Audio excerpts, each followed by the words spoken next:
Shalom jemaat Tuhan, mari kita semua bangkit berdiri. Kita mau memuji Dia, kita mau melompat, kita mau memberikan yang terbaik untuk Tuhan kita.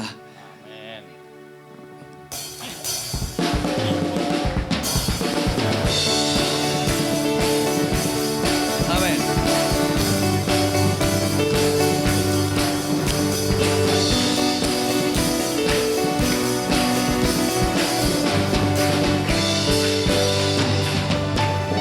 Kami datang bawa pujian, bersama memuji-Mu Tuhan. Satukan suara dan nyanyikan sorak kemenangan.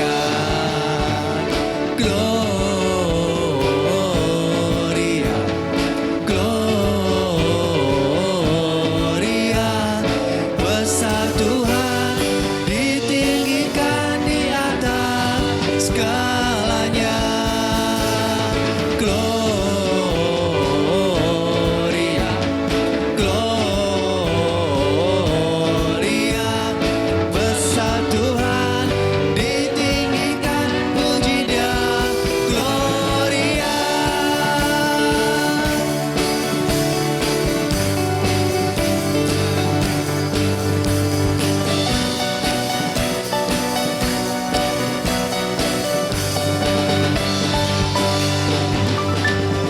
Kami datang bawa pujian, bersama memuji-Mu Tuhan. Satukan suara dan nyanyikan sorak kemenangan. Kami datang bawa pujian, bersama memuji-Mu Tuhan. Satukan suara dan nyanyikan sorak kemenangan. Sama-sama. Gloria, Gloria, besar Tuhan, ditinggikan di atas segalanya. Gloria, Gloria, besar Tuhan, ditinggikan, puji Dia. Gloria.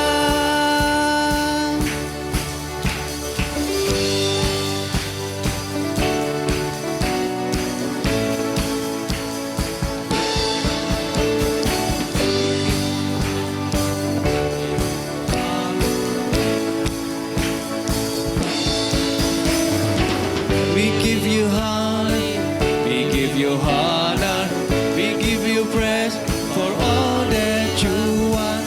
We give you glory, we give you honor, we give you praise. Gloria, we give you glory, we give you honor, we give you praise for all that you want. We give you glory, we give you honor, we give you praise. Gloria, we give you glory, we give you honor, we give you praise for all that you want. We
Mari kita terus memuji Dia, amin. Kita terus semangat, kita memberikan terus yang terbaik untuk Tuhan kita.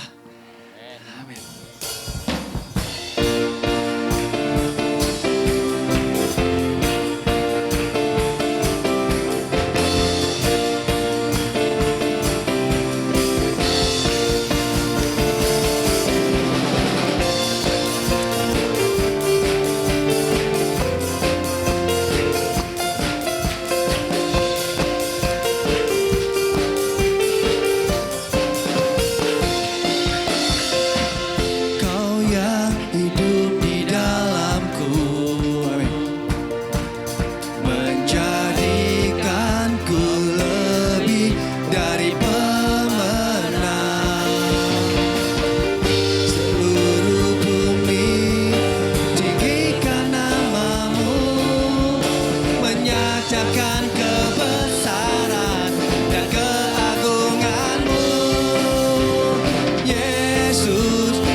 Yes, praise the Lord. Amin. Ya, saya persilakan jemaat kembali duduk.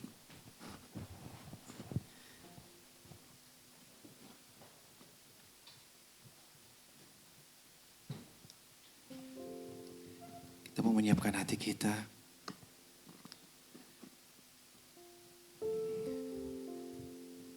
Kita mau menyembah Dia. Haleluya.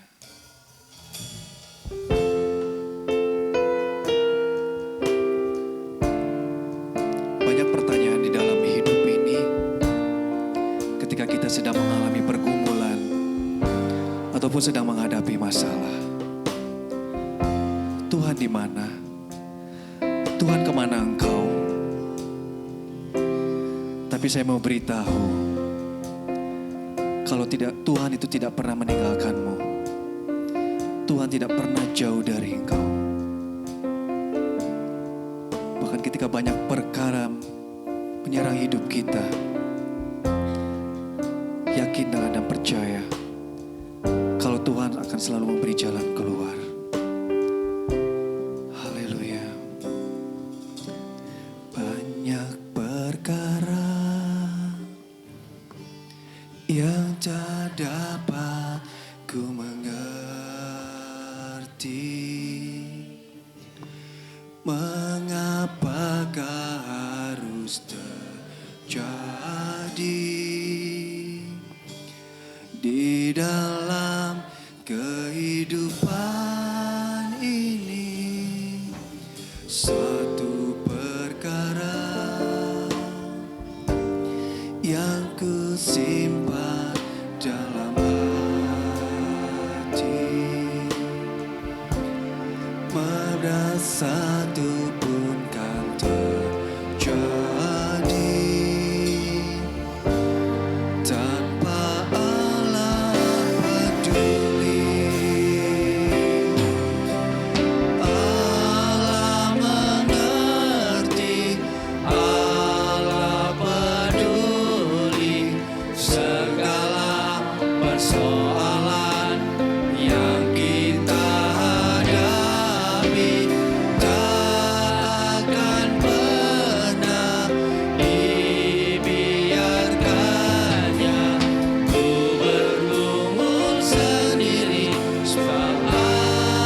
Benar Tuhan, Kau adalah Allah yang mengerti. Kau adalah Allah yang peduli atas hidup setiap kami Tuhan. Kau tidak pernah meninggalkan kami Tuhan. Kau tidak pernah membiarkan kami Tuhan. Maka sekalipun di dalam kondisi yang sangat jelek pun Tuhan, kami yakin Tuhan, Kau selalu menolong Tuhan. Terima kasih Tuhan Yesus. Terima kasih Roh Kudus. Ini hidup kami Tuhan. Ini hati kami Tuhan. Kami menyerahkan semuanya Tuhan hanya di dalam Engkau Tuhan Yesus. Terima kasih Tuhan. Sebentar Tuhan kami akan mendapatkan kebenaran firman-Mu Tuhan. Kiranya Engkau mengurapi, menolong hamba-Mu Tuhan yang akan memberikan kebenaran firman-Mu Tuhan saat ini. Kami percaya Tuhan, apa yang disampaikan saat ini Tuhan, boleh menjadi kekuatan untuk setiap kami Tuhan Yesus. Terima kasih Tuhan. Bersabdalah Engkau atas setiap kami Tuhan. Kami siap menerima dan mendapatkan yang terbaik, firman yang terbaik Tuhan Yesus. Hanya di dalam nama Tuhan Yesus Kristus. Haleluya. Amin.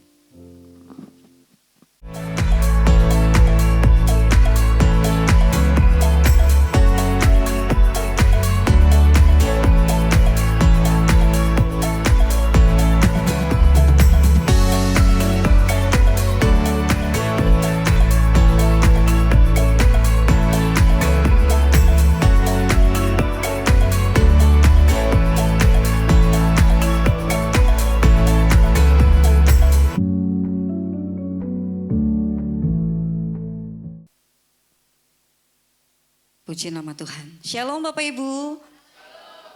Saudara-saudaraku yang terkasih dalam Kristus. Wajah sukacita ada di tempat ini. Haleluya. Haleluya. Amin. Puji nama Tuhan. Wajah yang sukacita itu identik dengan senyum manis. Ya. Dan juga senyum yang keluar dari hati. Saya undang setiap Bapak Ibu Saudara boleh saling menyapa. Mungkin tadi hanya baru menyapa tingkat asyir yang menyapa. Tapi boleh saya minta dengan penuh kasih, Bapak Ibu Saudara bisa menyapa jemaat yang ada di kanan, kiri, depan, belakang. Karena biasanya pulang selesai ibadah itu langsung pada kabur semua. Sehingga gak sempat menyapa. Ya, jadikan momen ibadah. Yes, haleluya. Jadikan momen ibadah 1 minggu 1 kali ini ya. Itu sebagai momen benar-benar kita merasakan persekutuan sebagai satu tubuh Kristus. Jadi jangan disia-siakan. Puji nama Tuhan. Bapak Ibu Saudara, tema yang diberikan kepada saya tema yang luar biasa. Di mana mungkin dialami oleh Bapak Ibu Saudara jemaat Tuhan yang saat ini beribadah di tempat ini. Ataupun yang menyaksikan di ruang ibadah masing-masing melalui ibadah hybrid. Di manakah Tuhan ketika kita dalam kesulitan? Bapak Ibu, saudara-saudaraku, ketika kondisi kita baik-baik saja, semua berjalan lancar, keluarga harmonis, anak semuanya baik-baik saja, toko usaha baik-baik saja, bahkan mengalami peningkatan demi peningkatan. Seringkali kita tidak terlalu merasakan kehadiran Tuhan di dalam diri kita. Ada kalanya seperti itu. Karena semuanya berjalan dengan normal, baik, tanpa adanya masalah. Jadi kadang kita merasa gak butuh Tuhan di situ karena semua baik-baik saja. Akan tetapi ketika kondisi masalah terjadi di dalam kehidupan kita, kita mengalami banyak kesulitan, tantangan hari-hari ini, di saat itulah biasanya kebutuhan rohani kita itu kebutuhan untuk mengharap-harapkan, mencari-cari dan berseru-seru mencari wajah Tuhan. Kehadiran Tuhan itu amat sangat terasa kita butuhkan. Betul atau betul? Betul. Ya kan kalau semua normal kita merasa baik-baik saja. Jadi kita nggak terlalu membutuhkan Tuhan di situ. Tapi ketika kondisi tidak baik, disitulah biasanya kita cari-cari Tuhan. Tuhan, Tuhan, di mana Engkau? Kita berseru-seru siang dan malam, membawa setiap pergumulan kita kepada Tuhan. Kebutuhan akan Tuhan itu akan lebih jauh lebih tinggi ketika kita di dalam masa-masa sulit. Mungkin pada saat pertama kita datang kepada Tuhan, kita datang dengan penuh sungguh-sungguh datang kepada Tuhan. Kita bisa mengalami Tuhan dalam usaha kita untuk kita bisa mengharapkan Tuhan menolong, Tuhan memulihkan kembali keadaan kita. Tetapi ada satu titik di mana ketika kita sudah berdoa 1 minggu, 2 minggu, 1 bulan, 2 bulan, 3 bulan dan seterusnya bahkan bertahun-tahun. Kita berdoa untuk satu kesulitan yang kita hadapi, kesukaran, pergumulan yang kita hadapi. Tetapi kita tidak melihat jawaban Tuhan. Ada kalanya setiap saudara dan saya ada satu titik di mana kita mempertanyakan, di mana Engkau Tuhan ketika aku dalam masa-masa sulit. Karena apa? Kita tidak, seolah-olah kita tidak mengalami kehadiran Tuhan melalui jawaban-jawaban yang kita inginkan dan harapkan. Dan pertanyaan-pertanyaan itu seringkali kita ajukan. Sehingga pada akhirnya ada satu titik. Ya sudahlah, kalau Tuhan gak mau dengar, ya sudah. Kalau Tuhan memang gak ada, ya sudah. Itu yang membuat banyak orang di luar sana Bapak Ibu. Ada orang yang pada akhirnya merasa bahwa gak ada Tuhan. Karena mereka merasa semua berjalan dengan baik, semua normal-normal saja. Jadi pada akhirnya ada satu aliran ateis yang merasa bahwa Tuhan itu tidak ada. Mari kita sama-sama Bapak Ibu kita belajar. Mengapa sih pada saat ini kita seolah-olah kita sudah mengikut Tuhan. Kita sudah mengiring Tuhan. Kita sudah berdoa. Kita sudah membaca firman. Tetapi kenapa pada akhirnya Tuhan tetap membiarkan kita di dalam kesulitan? Mengapa Tuhan seolah-olah mengizinkan kita mengalami masa-masa sulit? Padahal kita sudah berusaha melakukan apa yang menjadi perintah Tuhan. Di mana Tuhan di dalam masa-masa sulit kita? Kita akan sama-sama belajar dari kisah perjalanan para muridnya ketika selesai melakukan pelayanan bersama dengan Yesus. Mungkin kisah ini menjadi kisah yang sudah biasa, sudah sering saudara simak, bahkan saudara baca, saudara dengar. Tapi kita akan kembali sama-sama mereview kisah ini, kita akan sama-sama belajar supaya kita bisa memahami, kita tidak salah mengerti kehadiran Tuhan di dalam masa-masa sulit kita. Kita akan belajar di dalam Matius pasal yang ke-14, ayat yang ke-22 sampai ayat yang ke-33. Bapak Ibu bisa membuka Alkitab Bapak Ibu, smartphone dan sebagainya. Karena kita akan sama-sama membaca firman Tuhan ini bersama-sama. Firman Tuhan, iman timbul dari pendengaran. Pendengaran akan firman Tuhan. Saya undang setiap Bapak Ibu Saudara untuk bangkit berdiri. Kita akan sama-sama membaca satu perikop ini dengan baik. Kita akan membaca perikop ini secara berganti-gantian. Matius pasal yang ke-14 ayat yang ke-22 sampai ayat yang ke-33. Judul perikopnya Yesus berjalan di atas air. Saya akan membaca ayat yang genap Bapak Ibu, ayat yang ganjil. Kita akan bersaut-sautan sampai kepada ayat yang ke-33. Beginilah firman Tuhan di dalam Matius pasal 14 ayat 22 sampai 33. Sesudah itu Yesus segera memerintahkan murid-muridnya naik ke perahu dan mendahulinya ke seberang. Sementara itu ia menyuruh orang banyak pulang.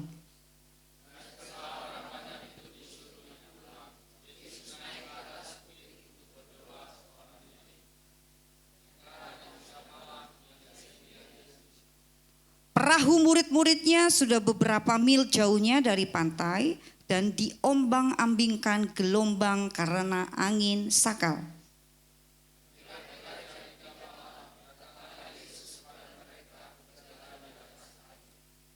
Ketika murid-muridnya melihat dia berjalan di atas air, mereka terkejut dan berseru, "Itu hantu!" Lalu berteriak-teriak karena takut.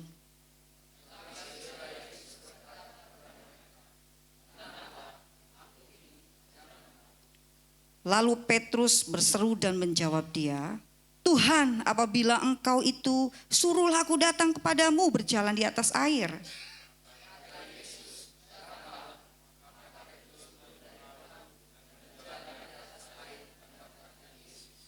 Tetapi ketika dirasanya tiupan angin, takutlah ia dan mulai tenggelam lalu berteriak, Tuhan, tolonglah aku.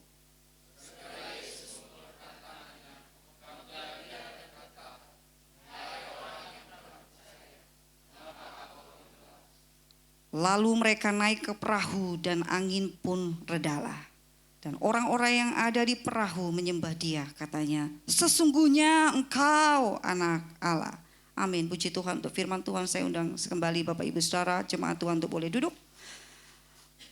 Melalui perikop ini ada beberapa hal yang perlu kita pahami, tahapan di dalam pengiringan kita sebagai pengikut Kristus. Belajar dari murid-murid Tuhan, di sini kita memahami ya bagaimana perjalanan murid-muridnya menaiki perahu di Danau Galilea itu bermula ketika mereka habis melihat bagaimana Tuhan Yesus mengajar orang banyak dalam khotbah di bukit.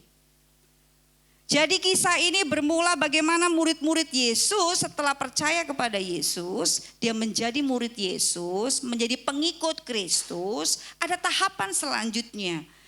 Tuhan Yesus tidak sekedar ketika kita percaya kepada Yesus, Tuhan tidak hanya sekedar kita percaya saja. Tetapi ada tahapan selanjutnya di mana kemudian Yesus mengajak para muridnya untuk diperlengkapi dengan pengajaran. Karena pada kisah khotbah di bukit tersebut, Yesus mengajar murid-muridnya tapi juga sekaligus mengajar orang-orang banyak yang mengikuti dia karena apa? Ingin mengalami mujizat-mujizat yang dilakukan oleh Tuhan Yesus. Dan para murid itu bukan hanya diperlengkapi dengan pengajaran seperti yang saat ini Bapak Ibu dan Saudara sedang alami, di mana pengajaran firman itu diberikan melalui kebenaran firman Tuhan. Tapi di situ juga para murid diperlengkapi dengan keteladanan Kristus. Bagaimana Yesus mengajar mereka, bagaimana Yesus menunjukkan keteladanan cara melayani orang-orang yang membutuhkan kasih-Nya. Baru setelah itu ada tahapan berikutnya. Semuanya itu diberikan tujuannya itu bukan hanya untuk diri sendiri atau hanya untuk muridnya saja. Tetapi ketika kita percaya Yesus, ketika murid-murid percaya Yesus, dia diperlengkapi dengan pengajaran dan keteladanan. Itu semua dengan satu tujuan, karena Tuhan Yesus mau murid-muridnya diutus di dalam ladang pelayanan. Dan itu juga yang dilakukan oleh Tuhan Yesus. Ketika semuanya berjalan baik, Yesus pada akhirnya menyuruh orang banyak pulang. Dan apa yang dilakukan? Yesus memberi perintah kepada para murid untuk mendahuluinya menyeberang Danau Galilea untuk ke kota-kota berikut dan selanjutnya. Dan di situ Yesus tidak bersama-sama dengan murid-murid itu, tapi Yesus malah justru menarik diri, dia naik ke atas bukit untuk berdoa seorang diri.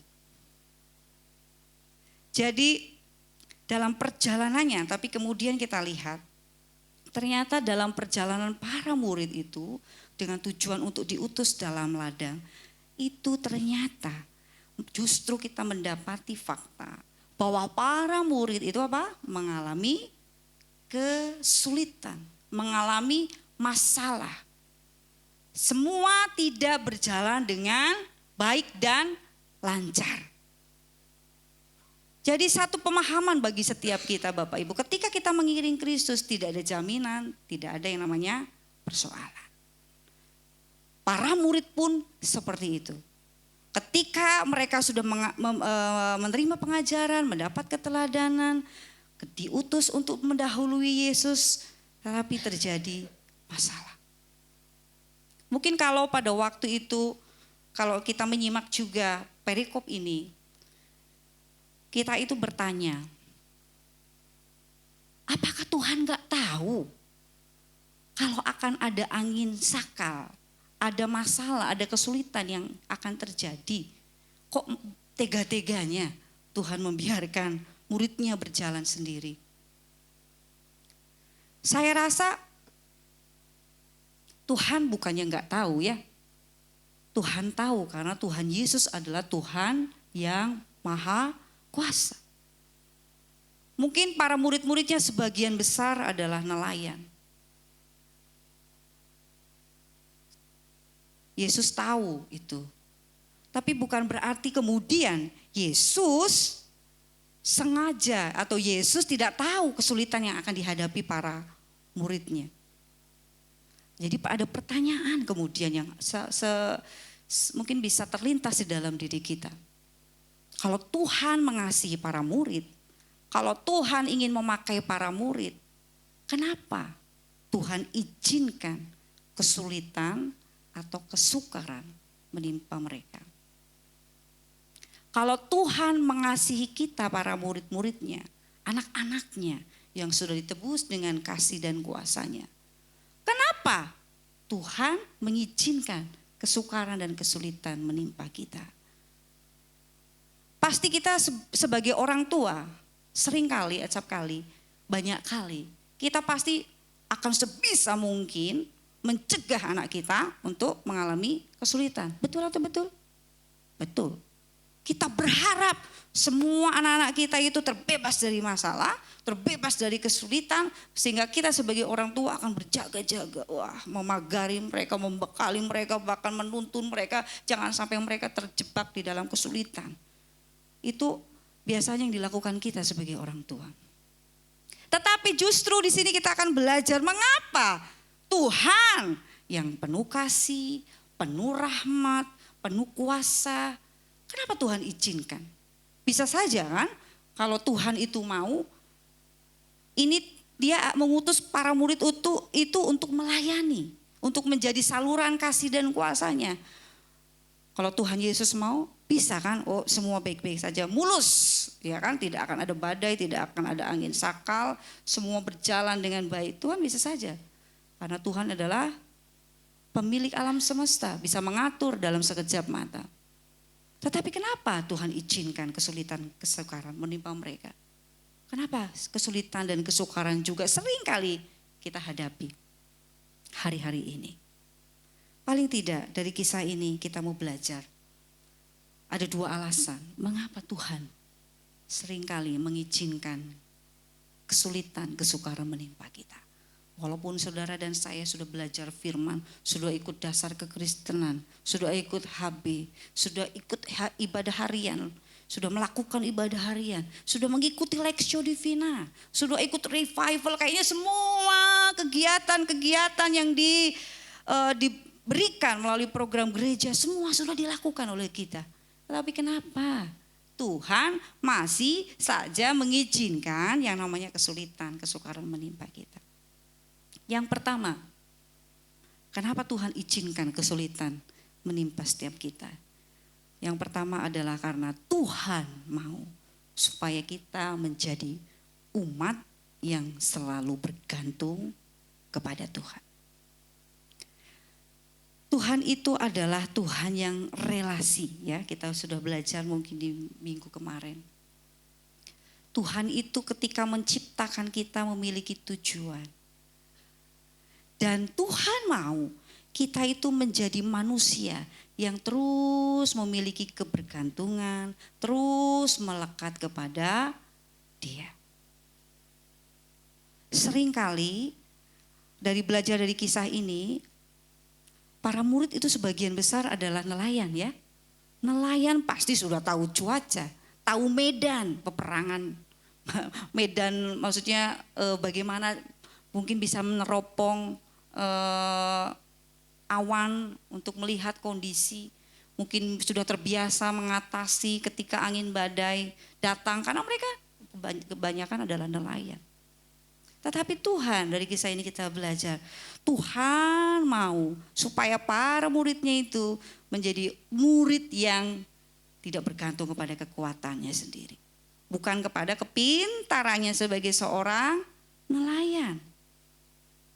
Tapi melalui peristiwa kesulitan yang dialami para murid, Tuhan mau para muridnya tahu bahwa hai engkau murid-muridku, engkau tidak mampu berjalan dengan kekuatanmu sendiri. Buktinya kita lihat di dalam kisah-kisah dalam cerita ini bagaimana mereka walaupun mereka sudah berpengalaman sebagai seorang nelayan, mereka nggak mampu memahami angin, mereka nggak mampu membuat kondisi baik-baik saja tenang, tapi justru mereka panik. Di sini kita lihat bagaimana Tuhan mau para murid hidup bergantung kepada Tuhan. Di dalam Yeremia 17 ayat 5, jelas ya, firman Tuhan ini menuliskan, terkutuklah orang yang mengandalkan manusia, yang mengandalkan kekuatannya sendiri. Tapi di ayat-ayat selanjutnya, di situ jelas Tuhan memberi perintah supaya kita apa? Hidup di dalam pengandalan kita kepada Tuhan. Jadi jangan salah Bapak Ibu, seringkali kita ketika menjalani keseharian kita sebagai seorang usaha mungkin ya, wira swasta, di dalam sebagai seorang karyawan, apapun di dalam bidang-bidang yang saudara geluti hari-hari ini, mungkin karena saudara sudah melakukan itu sehari-hari, jadi sambil tutup mata pun saudara bisa melakukan. Misalnya Bapak Ibu yang chef gitu ya, koki, ada beberapa di sini ya, Pak Matius contohnya, Om Albert, itu mungkin kalau masak itu nggak lagi lihat resep, betul Pak Matius? Kalau masak lihat resep atau enggak Pak? Udah di luar kepala. Ya, kalau dulu saya ingat saya waktu pertama kali menikah dengan suami saya, itu saya belum terlalu canggih di dalam memasak. Jadi tahu kalau dulu saya itu mungkin karena ingin membahagiakan suami tercinta gitu ya. Jadi saya pada waktu itu kan belum ini ya internet seperti sekarang. Jadi saya membeli buku-buku resep Bapak Ibu, demi memasak untuk suami tercinta. Jadi tiap masak itu buka resep, sibuk tiap hari sibuk, masak apa hari ini ya. Nah dilihat itu dari resep yang mudah sampai yang rada-rada susah saya coba. Saya beli majalah-majalah, tahu ya ibu-ibu mungkin ya, yang usia saya maksudnya, usia saya ke atas ya. Tahu majalah-majalah wanita yang isinya resep-resep, itu yang saya beli. Karena belum bisa. Jadi semua ketika memasak sibuk lihat catatan dan sebagainya. Tetapi kalau saudara yang sudah master chef, sudah terbiasa di dapur, pasti saudara sudah nggak lagi memilih lagi berapa miligram garamnya, enggak, ya kan? Karena sudah di luar kepala. Jadi sudah merasa bisa. Itu yang seringkali terjadi dalam diri manusia, betul? Ketika kita sudah merasa itu sudah biasa kita lakukan, kita terkadang gak perlu lagi nanya Tuhan dalam melakukan segala sesuatu. Bukan berarti yang sekecil-kecilnya aja kita tanya Tuhan berapa sendok garamnya, bukan begitu juga. Tetapi dari peristiwa ini Tuhan mau, kenapa Tuhan izinkan kesukaran? Supaya supaya kita hidup bergantung selalu kepada Tuhan. Hebat-hebatnya Anda menjadi sarjana ekonomi, di atasnya sarjana ekonomi itu master apa ya? Magister manajemen ya kan? Tetapi ketika resesi melanda, ya kan, Tuhan izinkan masa-masa resesi seperti itu, sepertinya teori ilmu yang sudah didapat di sekolah luntur begitu saja. Bisa saja begitu. Betul? Betul ya Pak Ian ya? Karena rupanya kadang Tuhan izinkan itu karena Tuhan mau. Jangan sampai kita sebagai manusia itu kita merasa bisa dengan kekuatan kita. Jadi mulai hari ini kita mau belajar. Kenapa Tuhan izinkan kesukaran, kesulitan menimpa kita? Kita tahu satu hal yang poin yang pertama. Tuhan mau kita gak mengandalkan diri kita sendiri. Ilmu akuntansi, manajemen, ilmu memasak kita, ilmu pemasaran kita. Bahkan saya ketika saya mengajar Tuhan gak mau, jangan kemudian merasa engkau bisa. Gak perlu lagi minta hikmat Tuhan. Tuhan mau dalam segala keadaan, terutama dalam segala kesulitan apapun tantangan, Tuhan mau kita hidup bergantung kepada Tuhan. Hidup di dalam pengandalan selalu kepada Tuhan. Karena apa? Tuhan suka orang yang rendah hati. Tuhan gak suka orang yang sombong, yang datang kepada Tuhan dengan kebisaannya. Tapi Tuhan justru mencari orang yang remuk hati. Karena merasa bahwa aku gak mampu Tuhan tanpamu. Itu yang Tuhan suka. Dan itu yang Tuhan mau dalam diri murid-muridnya. Walaupun para muridnya itu nelayan yang hebat. Tetapi ketika mengalami angin sakal, Tuhan izinkan angin sakal itu menimpa mereka. Tuhan sengaja izinkan supaya murid-muridnya tahu bahwa pengalaman bertahun-tahun pun mereka menjadi nelayan tidak membuat mereka menjadi manusia hebat kalau mereka enggak bergantung kepada Tuhan. Jadi yang hebat itu siapa? Tuhan, bukan diri kita sebagai manusia. Yang kedua, kenapa Tuhan kau izinkan kesulitan menimpaku?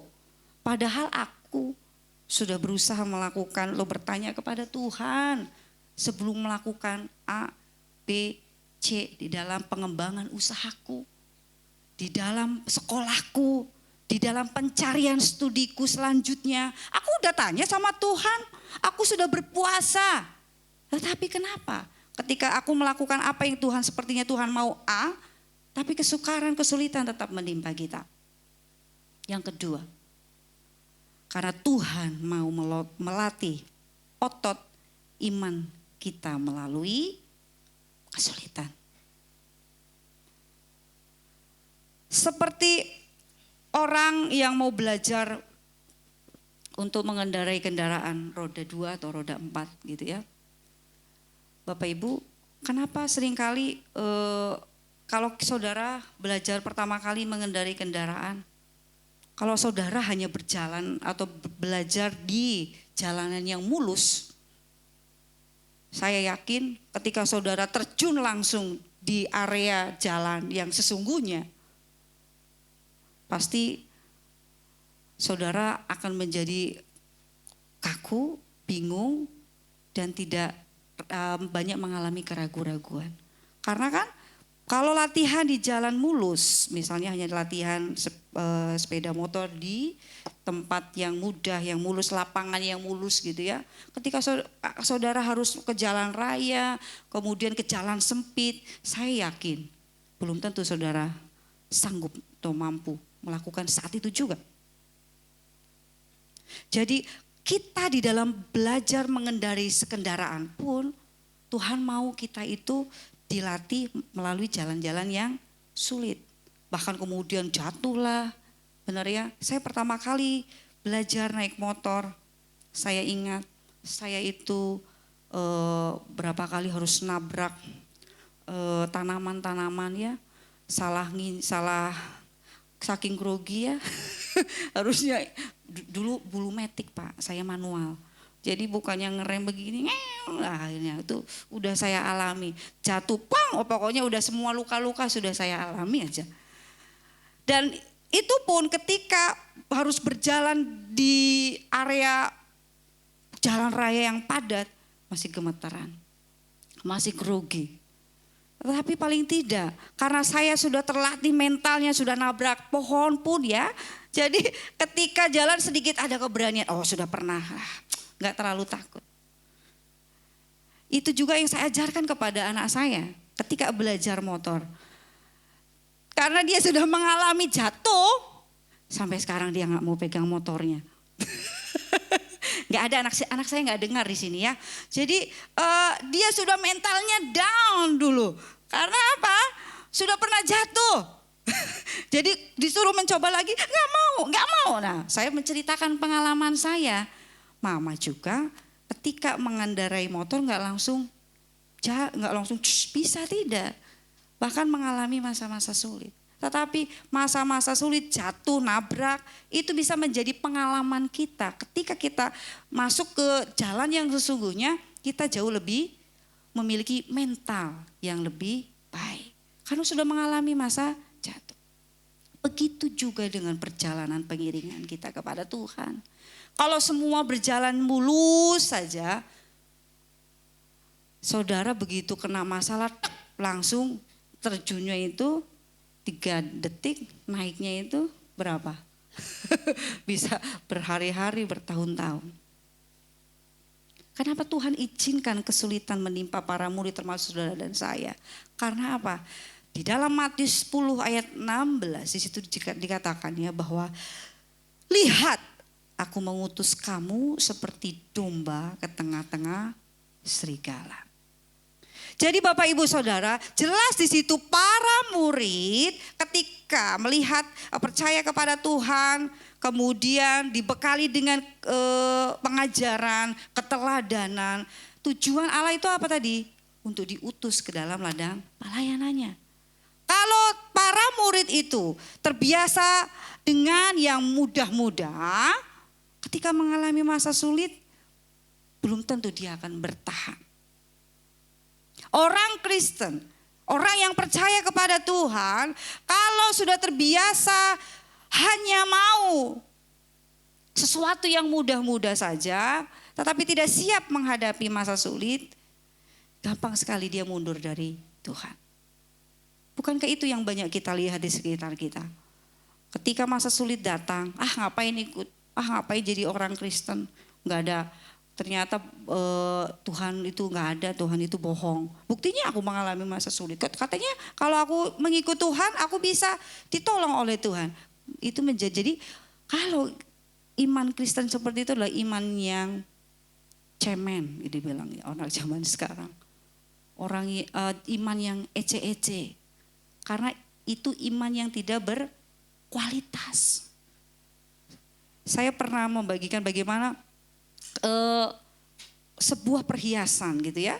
Ketika menjadi perhiasan yang indah, itu nggak mudah. Apalagi dari batu yang keras. Untuk dibentuk menjadi perhiasan yang baik, itu dibutuhkan proses yang panjang. Tetapi hasilnya dia akan menjadi perhiasan yang bernilai. Begitulah hidup saudara dan saya. Tuhan mau kualitas hidup kita di dalam iman pengiringan kita kepada Kristus. Bukan iman yang ece-ece. Bukan iman yang murahan. Iman yang gampang dijual beli oleh sebuah kenyamanan. Tuhan tidak mau. Karena kita tahu bahwa kita diutus seperti domba di tengah kawanan serigala. Tapi kemudian pertanyaan ini kembali terus muncul di dalam diri kita. Apakah hanya itu saja Tuhan? Lalu ketika kesulitan itu, kesukaran itu datang, di mana engkau? Apakah engkau itu adalah Allah yang gak peduli? Allah yang masa bodoh, menciptakan geus we tinggalkeun gitu? Tidak. Tuhan itu adalah Tuhan yang bertanggung jawab. Jangan salah Bapak Ibu, Tuhan kita adalah Tuhan yang tidak pernah sedetik pun meninggalkan saudara dan saya. Dia bukannya gak tahu atau bahkan pura-pura gak tahu seperti kita, ya kan? Kadang kita pura-pura gak tahu ada orang kesulitan, daripada repot, pura-pura gak tahu lah kalau dia lagi kesusahan. Kenapa gitu? Kalau tahu nanti repot gue. Nah, itu kita manusia. Tapi di sini tidak ada, di sini tidak ada. Tetapi Tuhan tidak seperti itu. Ketika Tuhan izinkan masa sulit, karena Tuhan mau kita menjadi orang yang bergantung, Tuhan mau kita dilatih otot imannya. Tetapi kemudian Tuhan tidak peduli atau pura-pura tidak peduli. Ini juga yang terjadi kepada para murid. Ketika perahu murid-muridnya itu mengalami angin sakal. Angin sakal itu dikatakan bukan angin yang hebat seperti apa, tidak. Tetapi angin yang kayaknya dia itu menekan dari depan. Dari depan, dari belakang begitu. Jadi angin sakal itu membuat perahu itu stagnan katanya begitu. Gak bisa bergerak.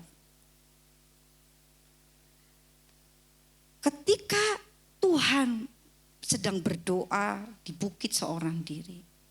Tuhan, apa yang dilakukan oleh Tuhan? Tuhan tahu Bapak Ibu, bahwa para muridnya sedang membutuhkan dia. Para murid-muridnya sedang bersusah payah untuk keluar dari angin itu supaya perahunya bisa berjalan kembali. Dan itu dibuktikan di ayat yang ke-25 di pasal yang ke-14 dari kitab Matius tadi. Dikatakan bahwa apa? Kira-kira jam 3 malam datanglah Yesus kepada mereka dengan apa? Berjalan di atas air. Ketika para murid kelelahan menghadapi gelombang dan angin sakal, Yesus datang dengan cara yang ajaib. Dengan cara yang tidak biasa. Enggak kemudian Yesus nyewa perahu, disusulinya muridnya. Itu cara yang biasa, lumrah dilakukan oleh kita, ya kan? Dari sini kita belajar bahwa Allah kita itu Allah yang kasih penyertaannya itu enggak terbatas. Cara yang dilakukan Tuhan di dalam menolong umatnya itu enggak seperti yang kita pikirkan. Seyogyanya yang naik perahu, ya kan? Tetapi Tuhan, caranya Tuhan itu tidak sama dengan cara manusia. Kadang kenapa kita suka teriak-teriak, Tuhan di mana engkau Tuhan dalam masa sulit? Karena harapan kita yang Tuhan lakukan itu yang seperti kita pikirkan. Di laut, di danau, di air ya naik perahu. Kalau aku lagi kesulitan membiayai anakku, harapan kita doanya ya di depan pintu, buka pintu ada berlian. Sehingga kita bisa jual untuk membiayai perkuliahan anak kita. Itu nalarnya kita, keinginan kita, cara yang kita harapkan. Tetapi cara Tuhan berbeda dengan cara kita. Caranya itu ajaib, mujarab dan di luar nalar kita. Jadi jangan kemudian mencoba kita mengatur-ngatur Tuhan dengan harapan atau cara kita untuk menolong. Karena caranya itu jauh lebih mujarab. Cara Tuhan itu jauh lebih hebat, cara Tuhan itu jauh lebih dahsyat dan lebih tepat dibanding cara kita. Bahkan kita pahami di sini bahwa Tuhan di dalam masa-masa sulit kita, 1 Korintus 10 ayat 13 menuliskan bahwa apa? Pencobaan yang kita alami atau kamu alami, pencobaan apa? Biasa yang tidak melebihi kekuatan manusia. Bahkan apa? Allah setia dan adil. Ia akan menolong setiap kesulitan-kesulitan saudara dan saya. Karena apa? Yakin Tuhan tidak akan membiarkan pencobaan yang kita hadapi hari-hari ini itu melebihi kekuatan kita. Bahkan Dia, kasih-Nya itu yang akan memampukan kita dan Dia akan menyertai dan menolong saudara dan saya. Tetapi kemudian ayat 26 kita melihat di situ ketika Yesus berjalan di atas air. Apa yang dilakukan oleh para murid? Itu Tuhan Yesus akhirnya. Apakah seperti itu? Tidak. Ayat 26 dituliskan apa? Ketika murid-muridnya melihat Dia berjalan di atas air, yaitu Yesus di atas air, mereka apa? Terkejut dan berseru, itu hantu. Lalu mereka berteriak karena ketakutan.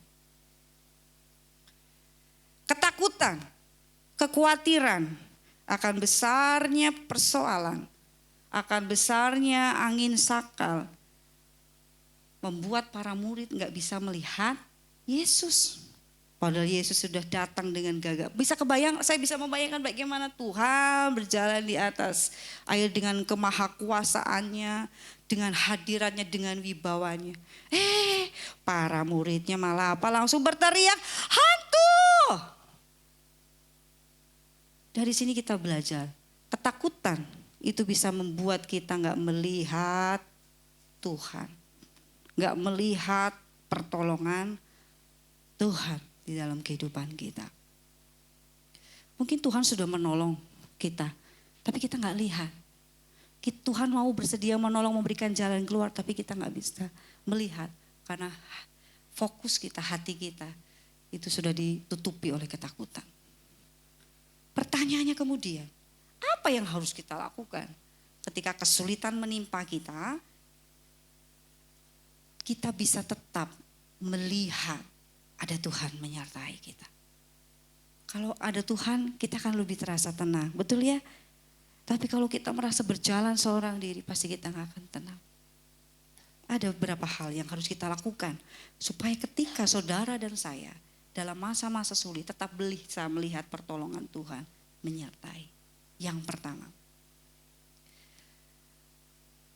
pertama yang harus kita lakukan supaya kita bisa melihat Tuhan di dalam permasalahan atau kesulitan kita, ialah tetap tenang dalam masa sulit. Baca bersama-sama. Tetap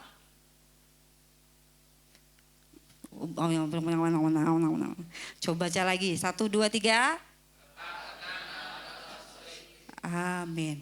Tetap tenang, keep calm. Ya, kalau bahasa Inggrisnya begitu ya. Ini bisa kita baca di situ di ayat 27. Ketika para muridnya teriak-teriak, hantu, hantu. Padahal kita tahu ya, para murid itu pernah melihat bagaimana Yesus itu mengusir setan ya. Ternyata para murid itu begitu diuji, takut hantu rupanya. Karena khawatir. Di situ Yesus berkata di ayat 27. Apa? Tenanglah, aku ini, jangan takut. Tenang menjadi kata kunci yang harus kita lakukan ketika kesulitan atau kesukaran menimpa kita. Dengan ketenangan ini kita bisa melihat Tuhan, kita bisa melihat pertolongan Tuhan tersedia bagi saudara dan saya. Tenang di sini bukan berarti kita pasif ya. Kita nggak ngapa-ngapain, duduk bengong gitu ya. Misalnya seperti yang saya bilang, duduk bengong mengharapkan di depan pintu ada berlian gitu, tidak. Tenang ini lebih berbicara ketika kemarin-kemarin kita sudah belajar. Kita belajar tenang, dalam masa tenang ini kita bersolitud dengan Tuhan. Melihat apa yang Tuhan mau.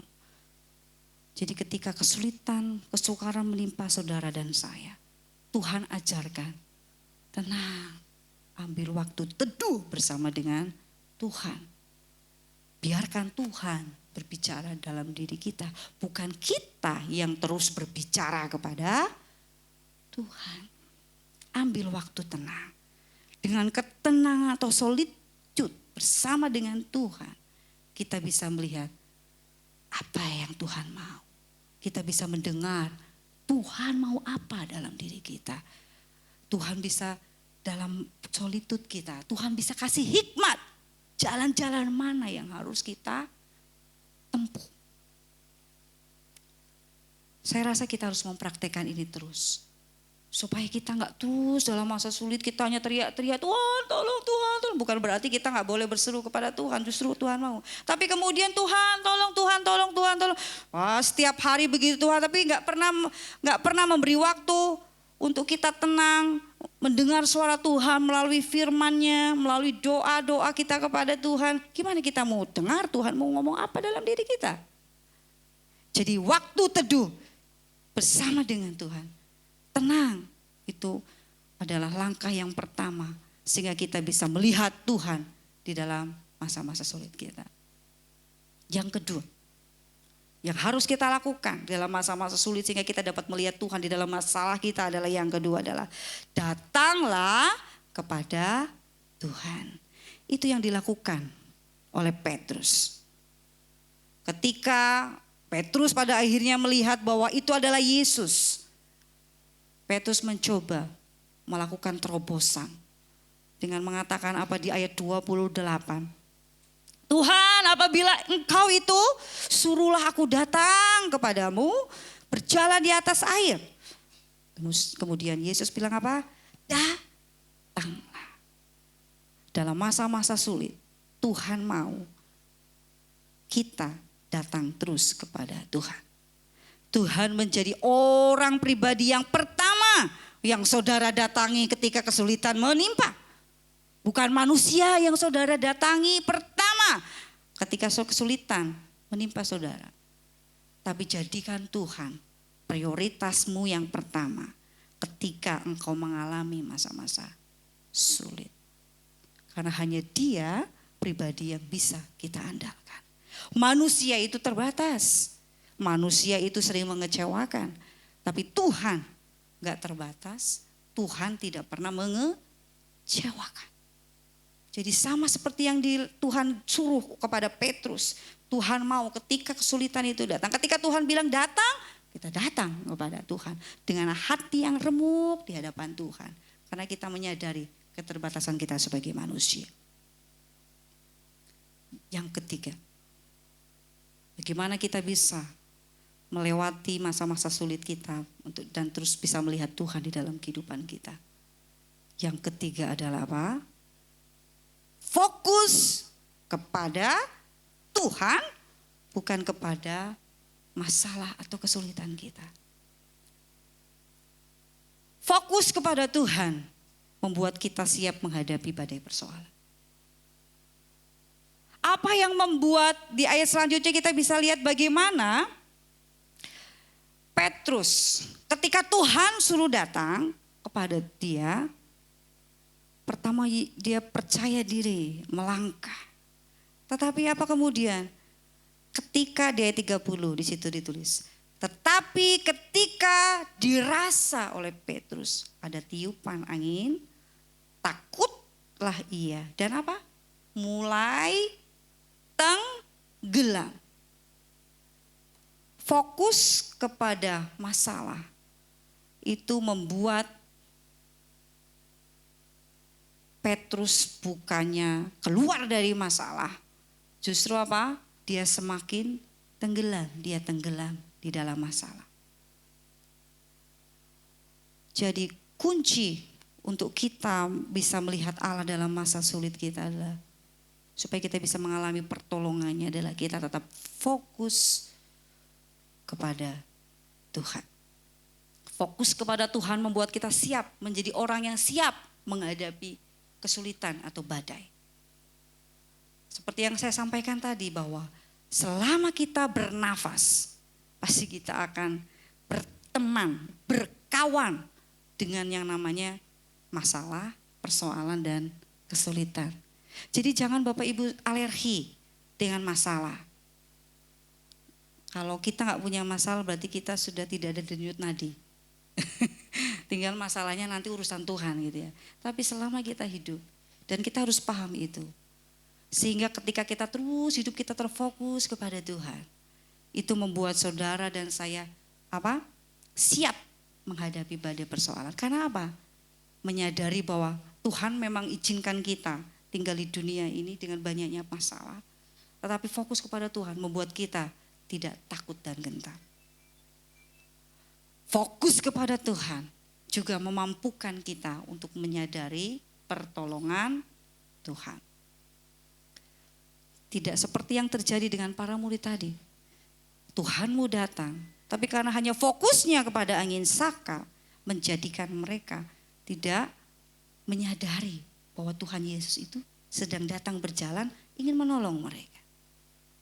Tapi kalau kita fokus pada Tuhan, kita akan tahu, wah ada Tuhan. Bahkan kita bisa menyadari, Tuhanlah yang menolong saya. Banyak sekali kita berdoa Tuhan, Tuhan tolong saya. Tapi kemudian lupa melakukan setiap aktivitas. Gak menyadari bahwa Tuhan sudah Tuhan tolong. Gak menyadari itu sehingga tidak ada ucapan syukur. Baiklah kita menjadi jemaat yang memiliki kesadaran, pemahaman bahwa Tuhan tolong. Sehingga kita bisa terus menjadi manusia yang bersyukur kepada Tuhan. Dan fokus kepada Tuhan. Seperti yang tadi dilakukan oleh Petrus. Membuat kita tidak takut menghadapi masalah. Dari beberapa hal ini kita bisa memahami bahwa ketika ketakutan, kekhawatiran menguasai hidup saudara dan saya dalam masa-masa sulit. Selain kita akan sulit melihat dengan jernih masalah kita, tetapi ketakutan itu membuat kita tidak mampu melihat Tuhan dalam masa-masa sulit kita. Kita nggak bisa melihat sehingga kita hanya bertanya, Tuhan di mana Tuhan, di mana Tuhan, di mana? Karena fokus kita bukan kepada Tuhan. Sehingga Tuhan tidak terlihat di dalam hidup kita. Biarlah pada kesempatan pagi hari ini, saudara dan saya menjadi jemaat Tuhan yang bisa menyadari bahwa ada Tuhan bersama-sama dengan saudara dan saya. Amin. Tuhan bahkan saat ini yakin ada Tuhan di tempat ini. Seberapa banyak dari setiap kita yang mengalami masa-masa sulit persoalan hari-hari ini. Ketika saat ini kau berseru datang kepada Tuhan. Ketika saat ini kita belajar tetap tenang, kita tetap fokus kepada Tuhan. Yakin bahwa Tuhan tidak jauh dari saudara dan saya. Tuhan ada bersama-sama dengan saudara. Dan Dia siap untuk memberikan pertolongan bagi setiap kita yang datang kepada Tuhan. Amin. Kami bersyukur Tuhan. Kau tidak pernah memandang hina setiap kami yang datang kepada Tuhan dengan hati yang remuk. Yang datang kepada Tuhan dengan segala persoalan kesulitan, tantangan yang kami hadapi hari-hari ini. Terima kasih Tuhan, firman-Mu mengajar kami. Engkau tidak jauh dari kami. Engkau ada di dalam diri kami. Engkau bersedia mengulurkan tangan-Mu.